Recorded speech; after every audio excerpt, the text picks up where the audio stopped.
कि सबसे पहले मॉडल वर्ब होता क्या है, तो जो मूड को बताता है, सेंटेंस के मूड को। नहीं देखे यहाँ पे एबिलिटी, फिर पॉसिबिलिटी, फिर पास्ट टाइम की पॉसिबिलिटी, फिर सजेशन, फिर वुड, फिर माइट। ये क्या कर रहा है, पास्ट टाइम की क्या पॉसिबिलिटी लेकिन लेस पॉसिबिलिटी को बता रहा है। अब यहाँ नीड मतलब किसी चीज की जरूरत है।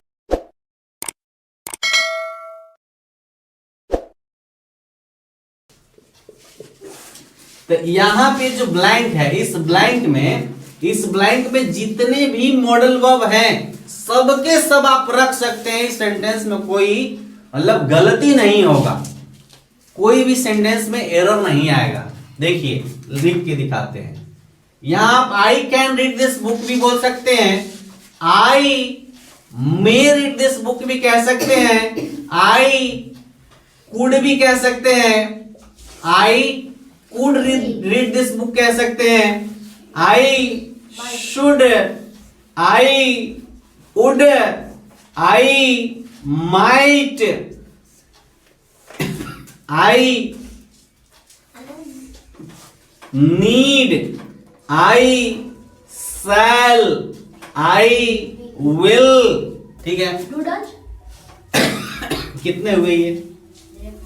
आई मस्ट, आई ought to, ठीक है,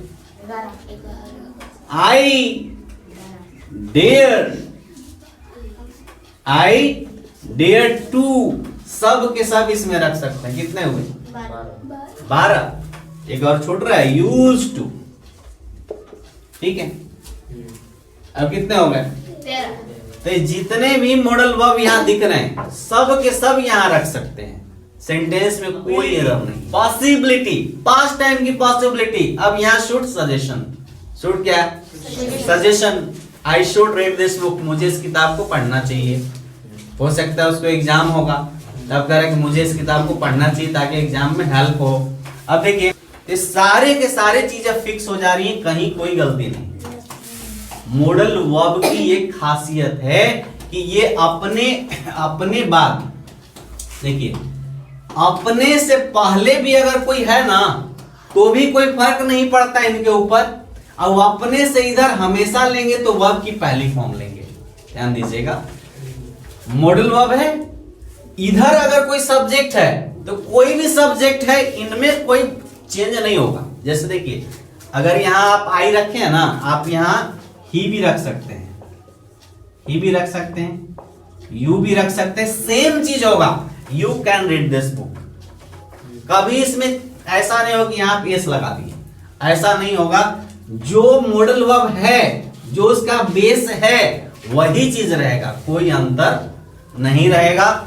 इसमें कोई फर्क नहीं पड़ता कि उसका सब्जेक्ट कौन है, उसके आगे आने वाला वर्ब जो है कि हमेशा वर्ब की पहली फॉर्म आएगी, लेकिन सब्जेक्ट के अकॉर्डिंग ये बदलते नहीं है, ये बिल्कुल फिक्स रहते हैं। ठीक है, दूसरा क्वेश्चन राहुल कुमार का था कि डू डज कहां है। तो भैया ये मॉडल वर्ब है, ठीक है। तो एक्सुलरी वर्ब्स जो हैं ये दो चीजों में बढ़ जाती है, दो भाग में बढ़ जाती है। एक है प्राइमरी और एक है मॉडल एक्सुलरी। एक है प्राइमरी और एक है मॉडल एक्सुलरी। तो आपका जो बात था डू डज कहां गया, तो डू डज गया प्राइमरी में। किधर गया? प्राइमरी मॉडल वर्ब के अंदर, यानी प्राइमरी एक्सुलरी वर्ब के अंदर चला गया, जिसके अंदर do, does, did, was, were, is, am, are, has, have, had, ये सब किधर है? सब उधर। ठीक है, अब बात समझ में। अब हम लोग को क्या पढ़ना है? Modal verb. मॉडल वर्ब्स पढ़ने हैं, तो जिसके अंदर आप जो है यहां से मॉडल वर्ब होता क्या है, तो जो मूड को बताता है, सेंटेंस के मूड को। नहीं देखे यहाँ पे एबिलिटी, फिर पॉसिबिलिटी, फिर पास्ट टाइम की पॉसिबिलिटी, फिर सजेशन, फिर वुड, फिर माइट। ये क्या कर रहा है, पास्ट टाइम की क्या पॉसिबिलिटी लेकिन लेस पॉसिबिलिटी को बता रहा है। अब यहाँ नीड मतलब किसी चीज की जरूरत है, किसी चीज की जरूरत है, ये जरूरत को बता रहा है। ये फ्यूचर में कोई चीज ये होना चाहिए इसको शो कर रहा है। मस्ट जो है कि एकदम ऑब्लिगेशन के लिए शो होता है। आउट टू जो है कि मॉरल ड्यूटी को बताने के लिए शो होता है। डेयर जो है कि आपको हिम्मत, जैसे आप लोग कहते हैं हाउ डियर यू, कहते हैं ना हिम्मत कैसे हुई तेरी, कहते हैं कि नहीं कहते हैं इंग्लिश में, इस तरीके से डांटते हैं। तो कहां से आया, यही डेयर तो यूज करते हैं आप लोग। डेयर का मतलब दो होता है, एक हिम्मत होता है, एक होता है ललकारना। किसी को ललकार रहे हैं, चुनौती दे रहे हैं, तो भी डेयर यूज किया जाता है।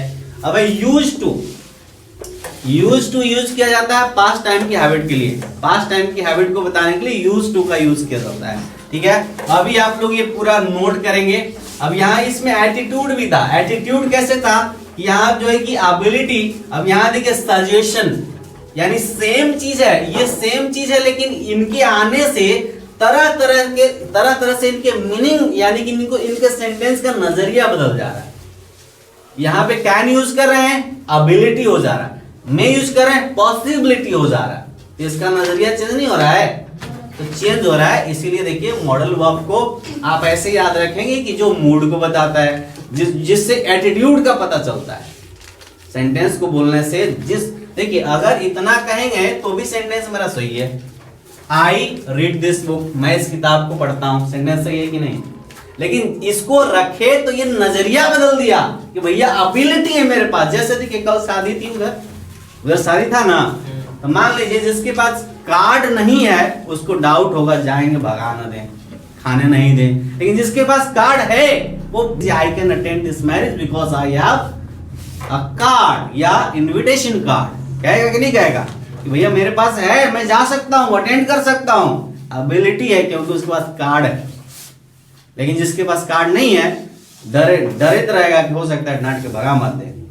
तो देख नहीं होता है, ऐसे नोट कर लीजिए। तो मॉडल वर्ब समझ में आया, किसको कहते हैं, मूड को या एटीट्यूड को। ठीक है, अब होते कौन कौन है, तो यहां से देखिए, यहां से शुरू करेंगे, ऐसे जाएंगे यहां तक। ठीक है, तो कोई भी पूछेगा कि मॉडल वर्ब क्या होते हैं, तो मॉडल वर्ब वो होते हैं जो सेंटेंस में जब आते हैं तो वो उसका मूड को शो करते हैं, सेंटेंस के मूड को या फिर सेंटेंस के एटीट्यूड को शो करते हैं। उसको क्या कहते हैं, मॉडल वर्ब। कोई कहेगा मोडाल, तो मोडाल भी सेम है, प्रोनाउंसिएशन कुछ लोग अलग कहते हैं। लेकिन देखिए समझे बाबू लोग, कहीं डिक्शनरी मोडाल कहने के लिए अलाउ नहीं करता है। डिक्शनरी में हर जगह मॉडल पाया जाता है, मोडाल कहीं यूज नहीं किया जाता है। इसलिए आप भी मॉडल ही कहेंगे, मोडाल नहीं कहेंगे।